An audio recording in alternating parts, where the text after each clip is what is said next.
Jadi untuk bisa memberikan jawaban, saya harus menjadi tahu Anda, harus menjadi Anda apa sih yang menjadikan rasa itu. Kita tidak bisa, kalau seandainya bisa ngobrol, mesti mungkin sekali. Jadi coba ini, kemungkinan dari beberapa kemungkinan ini Anda reka-reka, mungkin itu cocok untuk Anda, maka Anda benahi. Mungkin pertama adalah hilangnya hasrat hubungan suami istri kadang karena matanya yang rusak. Naudzubillah, dengan maksiat, kecanduan film porno.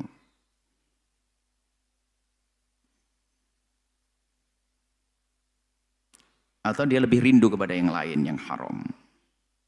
Dan insya Allah Anda tidak golongan ini. Anda tidak golongan ini. Tapi jangan dianggap sepele. Jadi kalau kecanduan porno, dia lebih senang, bahkan naudzubillah, dia lebih senang cari kesenangan sendiri daripada dengan istrinya. Satu. Yang kedua adalah mungkin masalah psikologi Anda.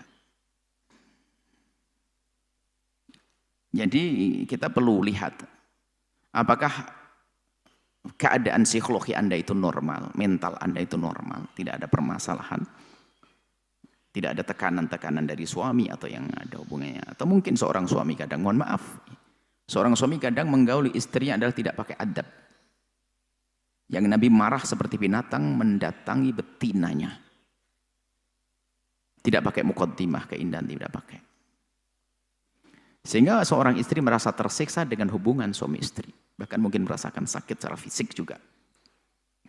Itu menjadikan seorang istri menjadi semacam, ini mentalnya yang kena trauma. Akhirnya hubungan suami istri bagi dia adalah sesuatu yang memberatkan. Apalagi mungkin wanita tersebut atau punya pengalaman pernah punya suami yang lebih lembut dan sebagainya. Sehingga semakin terasa pahit. Ya, jadi kita perlu lihat dari sisi ini, psikologi. Mungkin suami adalah dengan kekerasan dan sebagainya. Atau mohon maaf. Jadi makanya, karena marah atau marah kecemburuan yang berlebihan. Misalnya seorang istri tidak bisa bergaul dengan suaminya karena pernah dengar suaminya, padahal dengar isu. Suaminya pernah mungkin dengan wanita lain. Bahkan kadang dengan pernikahan sekalipun. Sehingga menjadi dia merasa tidak bisa melakukan itu. Ada yang semacam itu. Baik. Kemudian ada lagi mungkin, mohon maaf, ini juga masalah mental. Wanita tersebut tidak asyik dengan pasangannya. Karena mungkin dia sudah punya kelainan mental, kelainan seks. Naudzubillah, mungkin dia lebih sering bersenang-senang dengan sesama jenis. Itu juga sangat mungkin menjadikan orang dengan pasangannya menjadi tidak bersemangat. Karena sudah rusak mentalnya. Atau mohon maaf ini, seorang wanita atau laki-laki tidak senang dengan pasangannya lagi karena dia lebih senang untuk cari kesenangan sendiri.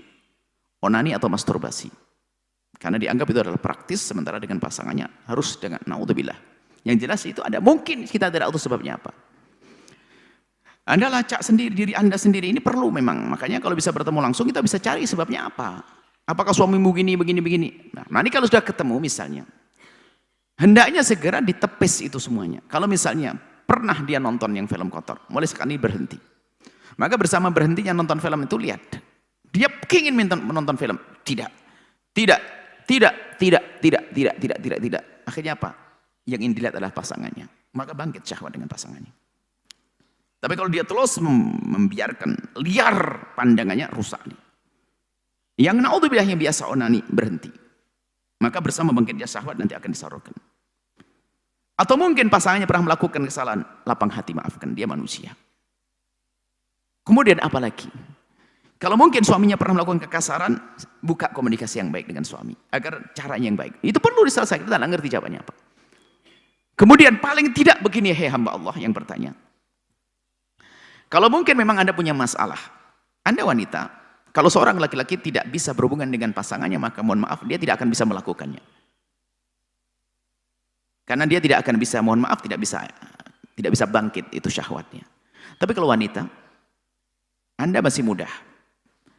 Anda punya iman, Anda punya Allah. Nah ini, terserah problemnya apa, Anda punya Allah. Di dalam Anda ingin beribadah, Anda bisa melakukan sholat. Anda bisa melakukan puasa dan sebagainya. Tapi ini ada ibadah yang luar biasa. Sudahlah, Anda tidak suka, Anda nek dengan suami Anda, pokoknya tadi. Sekarang coba Anda persilahkan suami karena Allah. Anda berikan, selesai. Biarpun Anda belum bisa menikmati, akan tapi Anda ingat, karena Allah ini dapat pahala. Saya buat perbandingan, ada seorang bisa melayani bukan ada cinta, bahkan mungkin tidak suka, bahkan mungkin dengan terpaksa. Cuman karena, na'udzubillah, karena tidak Allah pilih menjadi wanita mulia, maka terendahkan dia. Siapa dia? Semoga Allah memberikan hidayah kepada mereka, pelacur. Kami tidak rela menyebut pelacur sepertinya. Akan tapi pelacur yang kami sebut ini adalah pelacur yang insya Allah setelah itu tobat, bukan pelacur lagi. Wanita yang menjajakan dirinya, mohon maaf dia akan menerima siapapun yang datang asalkan ngasih duit. Bahkan mungkin tidak tahu itu yang keberapa kalinya. Bahkan mungkin dia tidak menikmatinya. Bahkan mungkin dalam keadaan dia sakit. Mungkin. Tapi kenapa? Demi rupiah dia bisa beraksen, dia bisa menebar senyum. Dan dia bisa bereaksi seolah-olah dia orang bersemangat dengannya. Hanya urusan ini. Urusan uang. Dia bisa melayani siapa saja bahkan nebar senyum.